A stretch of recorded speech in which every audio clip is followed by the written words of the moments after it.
Assalamualaikum warahmatullahi wabarakatuh.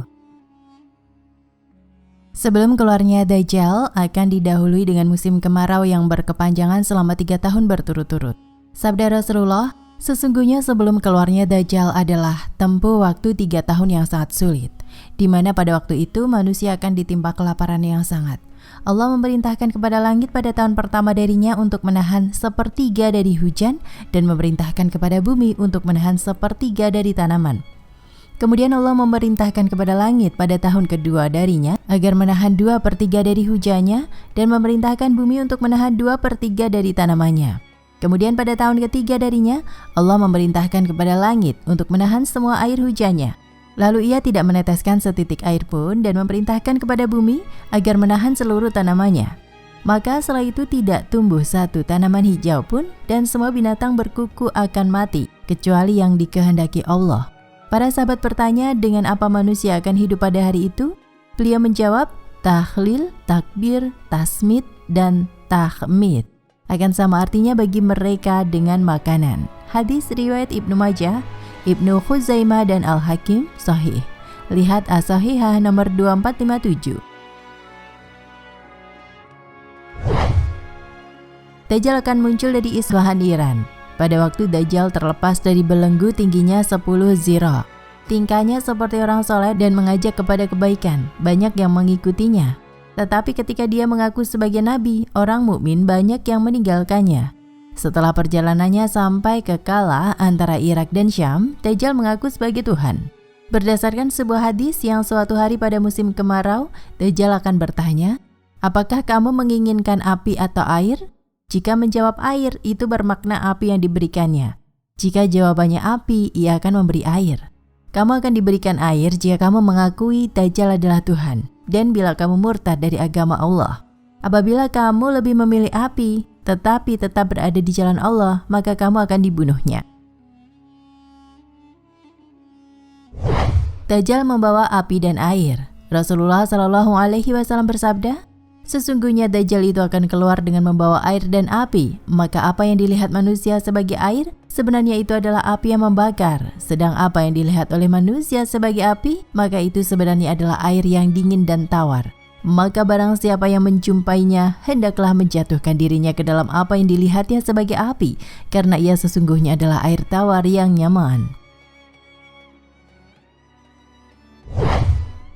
Dajjal membawa sesuatu yang menyerupai syurga dan neraka. Dari Abu Hurairah berkata bahwa Rasulullah SAW bersabda, sudahkah aku ceritakan kepadamu tentang Dajjal yang belum diceritakan oleh Nabi kepada kaumnya? Sungguh Dajjal itu buta mata sebelahnya dan ia akan datang membawa sesuatu yang menyerupai syurga dan neraka. Adapun yang dikatakan syurga maka itu adalah neraka. Dan aku memperingatkan kalian sebagaimana Nabi Nuh alaihi salam memperingatkan kepada kaumnya.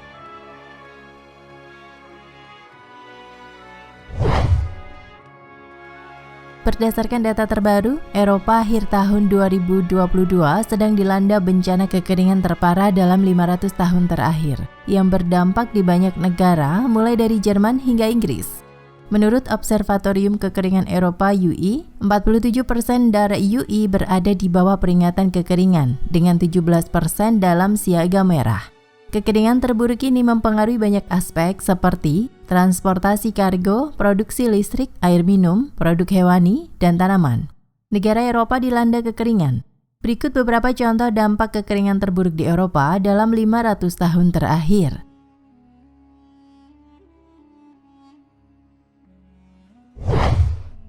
1. Jerman. Sungai Rhine di Jerman telah mencapai tingkat yang sangat rendah, sehingga kapal-kapal dipaksa untuk mengurangi beban kargo mereka hingga 75% dan bahkan membatalkan transportasi. Kekeringan yang melanda Sungai Rhine ini berdampak pada transportasi dan perekonomian. Tidak hanya negara Jerman saja, melainkan beberapa negara lain yang bergantung pada Sungai Rhine untuk bahan bakar transportasi mereka. Dampak kekeringan di Eropa ini juga terjadi di Sungai Oder yang membentang antara Jerman dan Polandia, di mana akibat kekeringan parah di Sungai Oder telah terjadi kematian ikan massal yang diduga kemungkinan disebabkan oleh tumpahan bahan kimia yang memperburuk kondisi ikan. Di saat ikan-ikan itu sudah menghadapi suhu air yang lebih tinggi, tingkat air yang lebih rendah, dan kadar oksigen yang lebih rendah karena kekeringan.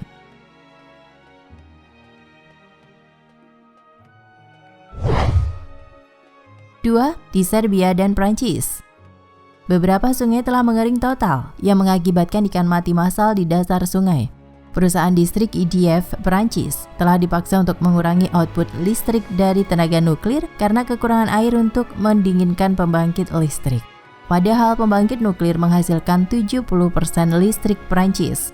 Sementara ini produksi energi untuk pembangkit listrik tenaga air yang ada mengandalkan air sungai. Namun akibat kekeringan saat ini di Eropa menyebabkan produksi energi dari air sungai semakin rendah di berbagai negara.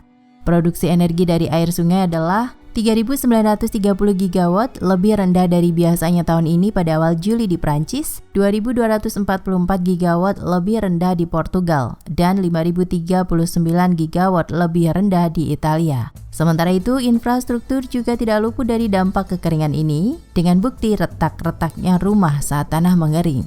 Lalu, cuaca di Prancis yang sangat kering juga menyebabkan kebakaran hutan. Produksi jagung menjadi yang terburuk dalam 1 dekade, terutama saat mereka mengkhawatirkan impor jagung dari Ukraina terganggu akibat perang.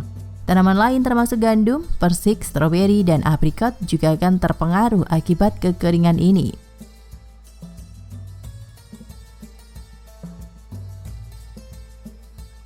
Tiga, Italia. Selain Jerman dan Prancis, kekeringan Eropa yang terparah dalam 500 tahun terakhir ini juga dialami Italia. Aliran sungai Po di Italia sudah menurun 90%. Hal ini berpengaruh terhadap menurunnya pula produksi jagung dan beras risotto. Sungai Po disebutkan berada pada tingkat keparahan kekeringan tertinggi, dengan pergerakan air asin justru semakin meningkat saat permukaan sungai turun. Panen beras risotto bisa turun 60% disebabkan oleh kerusakan sawah selama bertahun-tahun yang akan datang oleh peningkatan kadar garam. Meningkatnya suhu dan kondisi kering juga membuka jalan bagi wabah belalang terburuk dalam 3 dekade yang menghancurkan persediaan makanan musim dingin untuk ternak di Pulau Sardinia. Secara keseluruhan, sepertiga dari pertanian di Italia sekarang mengalami kerugian produksi. Wallahu a'lam bishawab.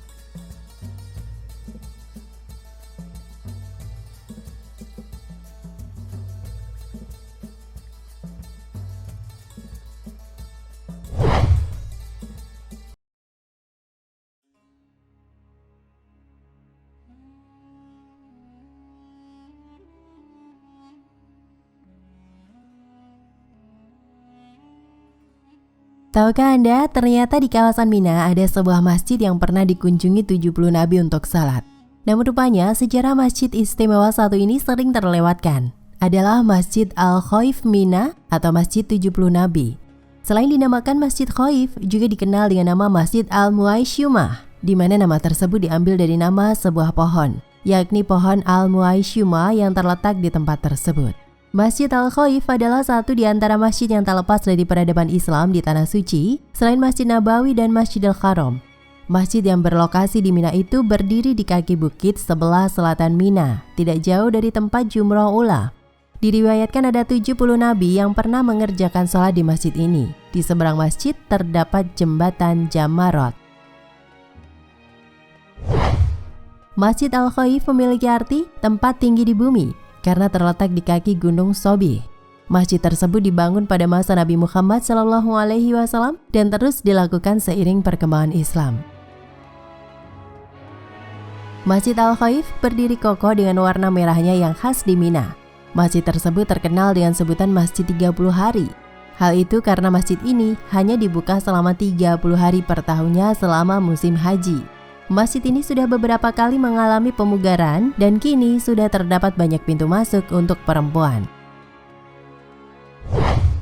Masjid Al-Khaif ini menurut informasi dari Arab News dapat menampung sekitar 100.000 jamaah untuk melakukan sholat 5 waktu. Masjid yang memiliki 403 tiang ini terletak di dekat kantor administrasi Kementerian Keislaman Arab Saudi. Di dekatnya juga dibangun penginapan untuk tamu besar Kementerian Keislaman Arab Saudi.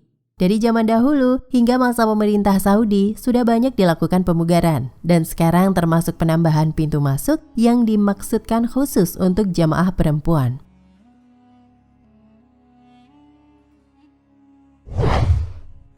Benarkah kuburan 70 nabi? telah menceritakan kepada kami Ibrahim bin Al-Mustamir Al-Uruki, telah menceritakan kepada kami Muhammad bin Muhabab Abu Hamam, telah menceritakan kepada kami Ibrahim bin Tohman dari Mansur, dari Mujahid, dari Ibnu Umar, bahwasanya Nabi SAW bersabda, di Masjid Khaif telah dikubur 70 orang Nabi. Kasyiful Astar nomor 1174. Pertama, hadis tersebut infarada bihi Ibrahim bin Tahman, alias hanya diriwayatkan dari jalurnya. Sedangkan dia adalah perawi yang walaupun dianggap sikoh oleh mayoritas ahli hadis, akan tetapi ada sebagian ahli hadis yang mempermasalahkan sebagian riwayatnya. Oleh karenanya, Ibnu Hajar menyatakan sebagai perawi sikoh yang suka meriwayatkan hadis-hadis gharib. Sedangkan Ibnu Hibban mengatakan sebagai berikut, Ibrahim bin Tohman ini perkaranya tidak jelas. Dia berpotensi untuk digolongkan sebagai perawi sikoh, namun juga berpotensi untuk digolongkan sebagai perawi dhaif. Ia meriwayatkan sejumlah hadis yang mustaqim, benar, yang mirip dengan hadisnya orang-orang sikoh.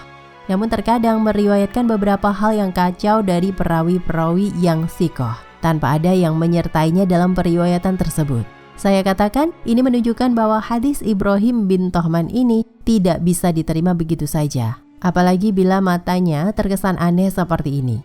Ala kulli hal, kalaupun kita anggap hadis ini sahih sanadnya, maka matanya mungkar. Sebab 1. Kita tahu bahwa Nabi melarang umatnya untuk melangkahi kuburan atau duduk di atas kuburan. Nah, kalaulah benar bahwa di Masjid Khaif ini terdapat kuburan 70 Nabi, berarti telah ada ratusan ribu, bahkan jutaan orang yang telah menodai kuburan tersebut dengan melangkahinya, menginjak-injaknya atau duduk di atasnya. Nah, mungkinkah Nabi membiarkan hal tersebut? Padahal dalam hadis disebutkan, Nabi SAW melarang untuk menggamping kuburan, duduk di atasnya, atau mendirikan bangunan di atasnya. Hadis riwayat Muslim. 2. Jika kita perhatikan kitab-kitab yang bercerita tentang sejarah Mekah, maka kita tidak mendapati bahwa ke-70 kuburan tadi memiliki ciri-ciri yang jelas, yang menunjukkan bahwa itu adalah kuburan. Ini menunjukkan bahwa kalaupun benar di lokasi tersebut terdapat kuburan 70 Nabi, maka semua kuburan tadi telah kehilangan ciri-cirinya dan tak terdeteksi lagi. Sehingga otomatis setiap hukum yang terkait dengannya pun tidak berlaku. Jadi harap dibedakan antara kuburan yang masih tampak sebagai kuburan dengan suatu lokasi yang diklaim sebagai kuburan namun tidak ada bagian tertentu yang mirip sebagai kuburan. Sebab hukum-hukum syar'i dikaitkan dengan sesuatu yang zahir dan real, bukan dengan sesuatu yang batin.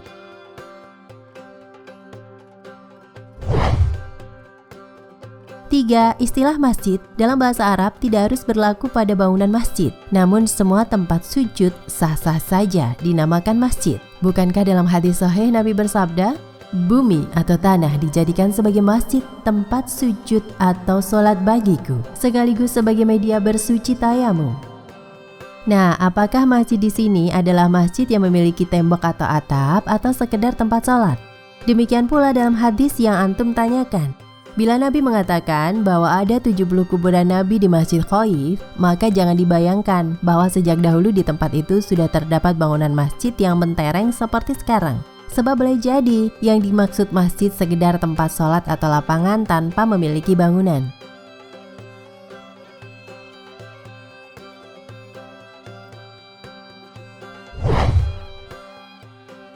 4.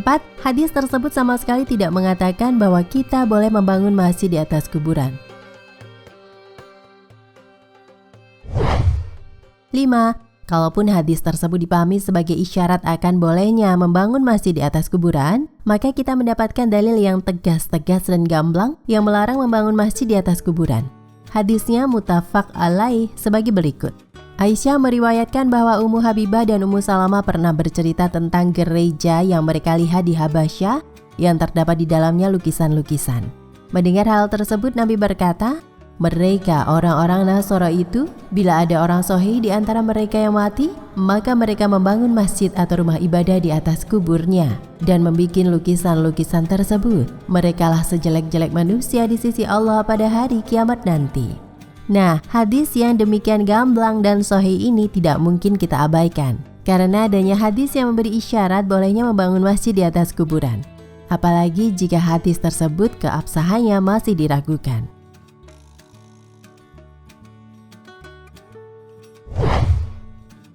6. Kalaulah apa yang mereka simpulkan tersebut kita anggap benar, yakni kita boleh membangun masjid di atas kuburan karena adanya Masjid Khaif yang dikubur di sana 70 nabi, maka hal ini telah dihapus oleh sabda Nabi saat beliau sakaratul maut, yaitu dari Aisyah radhiyallahu anha katanya, Nabi Shallallahu alaihi wasallam bersabda ketika beliau sakit menjelang kematiannya, semoga Allah melaknat kaum Yahudi dan Nasrani. Mereka menjadikan kuburan para nabi mereka sebagai masjid-masjid.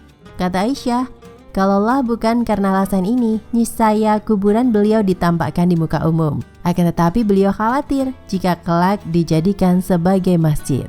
Muttafaq alaih. Wallahu a'lam bishawab. Nah pemirsa Ensiklopedia Al-Fatih, sampai di sini perjumpaan kita kali ini. Semoga menginspirasi.